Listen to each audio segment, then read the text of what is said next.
স্বাধীনতার ঘোষণাপত্র 10 এপ্রিল 1971। 1971 সাল 7ই মার্চ রেসকোর্স ময়দান।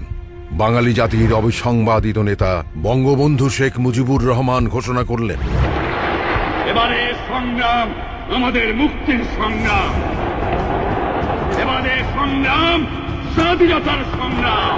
তিনি নির্দেশনা দিলেন, আর যদি একটা গুলি চলে প্রত্যেক ঘরে ঘরে শুল্ক করে তোলো।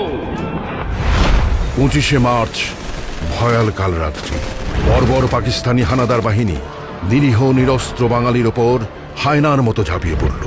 বঙ্গবন্ধু স্বাধীনতা যুদ্ধের ঘোষণা দিলেন। This may be my last message. From today, Bangladesh is independent. I call upon the people of Bangladesh, wherever you might be and with whatever you have, to resist the army of occupation to the last. Your fight must go on until the last soldier of the Pakistan occupation army is expelled from the soil of Bangladesh and final victory is achieved. শুরু হলো মুক্তিযুদ্ধ। 10ই April নির্ধারিত হলো স্বাধীনতার ঘোষণাপত্র। স্বাধীনতার ঘোষণাপত্র, Mujibnagar, Bangladesh, 10 April 1971।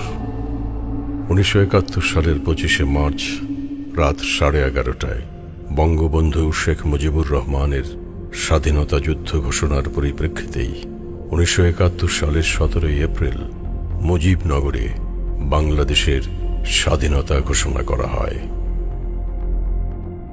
যেহেতু একটি শাসনতন্ত্র প্রণয়নের উদ্দেশ্যে প্রতিনিধি নির্বাচনের জন্য 1970 সালের 7ই ডিসেম্বর থেকে 1971 সালের 17ই জানুয়ারি পর্যন্ত বাংলাদেশে অবাধ নির্বাচন অনুষ্ঠিত হয়েছিল এবং যেহেতু এসব নির্বাচনে বাংলাদেশের জনগণ 169 জন প্রতিনিধির মধ্যে 167 জন আওয়ামী লীগ সদস্যকে নির্বাচিত করেছিলেন এবং যেহেতু একটি শাসনতন্ত্র প্রণয়নের উদ্দেশ্যে জেনারেল ইয়াহিয়া খান 1971 সালের 3রা মার্চ নির্বাচিত জনপ্রতিনিধিগণকে এক সভায় মিলিত হবার জন্য ডেকেছিলেন এবং যেহেতু পরিষদের এই আহুত বৈঠক একতরফা ও বেআইনিভাবে অনির্দিষ্টকালের জন্য মুলতবি রাখা হয় এবং যেহেতু তাদের প্রতিশ্রুতি রক্ষার পরিবর্তে এবং বাংলাদেশের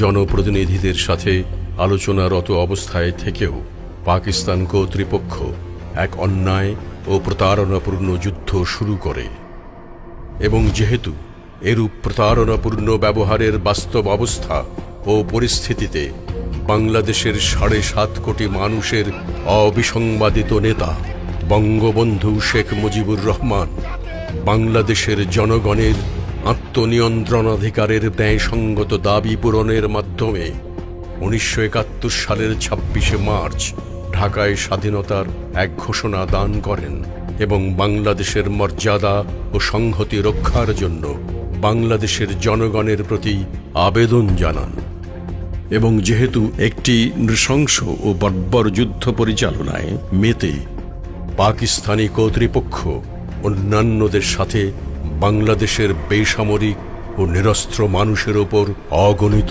গণহত্যা ও অভূতপূর্ব নিপীড়ন চালিয়েছে এবং এখনও চালিয়ে যাচ্ছে এবং যেহেতু পাকিস্তান কর্তৃপক্ষ একটি অন্যায় যুদ্ধ চাপিয়ে দিয়ে এবং গণহত্যা চালিয়ে এবং দমনমূলক ব্যবস্থার মাধ্যমে বাংলাদেশের জনপ্রতিনিধিদের পক্ষে মিলিত হবার বা শাসনতন্ত্র প্রণয়ন করার এবং নিজেদের একটি সরকার গঠনের কাজ অসম্ভব করে তুলেছে এবং যেহেতু বীরত্ব, সাহস ও বিপ্লবী উদ্যমের মাধ্যমে বাংলাদেশের জনগণ বাংলাদেশ ভূখণ্ডের ওপর কার্যকরী নিয়ন্ত্রণ প্রতিষ্ঠা করেছেন, যাদের ইচ্ছাই সর্বোচ্চ বাংলাদেশের সেই জনগণের দেয়া গণরায় ম্যান্ডেট মেনে নিতে বাধ্য বলে আমরা বাংলাদেশের নির্বাচিত জনপ্রতিনিধিরা একটি গণপরিষদ গঠন করছি এবং পারস্পরিক আলাপ আলোচনা চালিয়ে এবং বাংলাদেশের জনগণের জন্য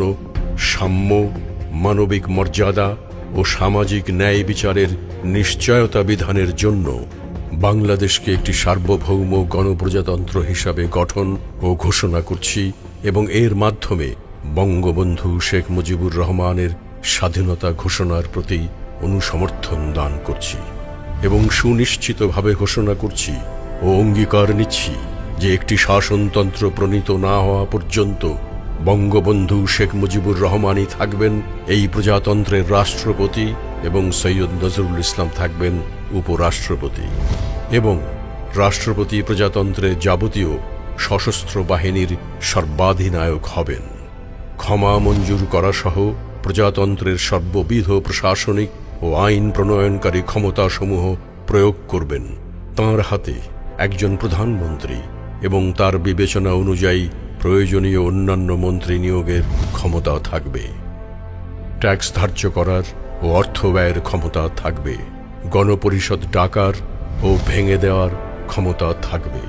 তিনি বাংলাদেশের জনগণকে একটি শৃঙ্খলাপূর্ণ ও ন্যায়সঙ্গত সরকার দেওয়ার জন্য প্রয়োজনীয় অন্যান্য যাবতীয় কার্য সম্পাদন করবেন।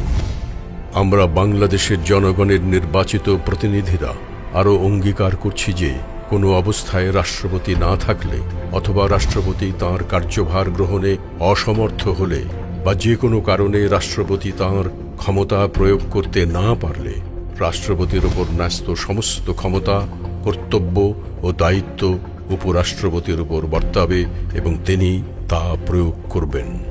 আমরা আরও অঙ্গীকার করছি যে বিশ্ব পরিবারের সদস্য হিসাবে সকল কর্তব্য এবং দায়িত্ব পালন ও বাস্তবায়িত করব এবং জাতিসংঘের সনদ মেনে চলব।